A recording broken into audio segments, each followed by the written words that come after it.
आज चाहिँ म सेलरोटी बनाउने तयारी गर्दैछु। यहाँ मैले भैँसीको घिउ राखिसकेँ। त्यसपछि राख्दैछु दुधको छाली। त्यसपछि राख्दैछु चिनी।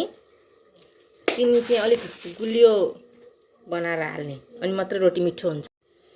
त्यसपछि तातो पानी।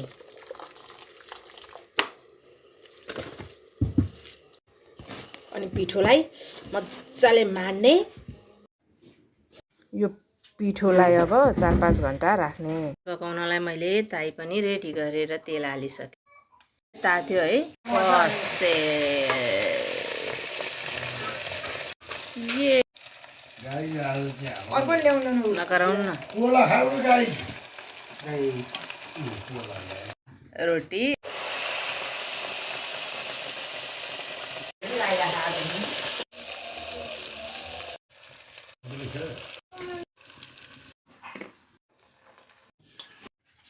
रोटी कस्तो?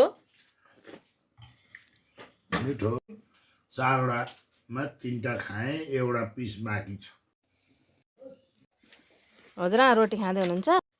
ओहो कस्ता छन्? आमा चट्टसँगले गुलिया गुलिया खान हो पिठो छ।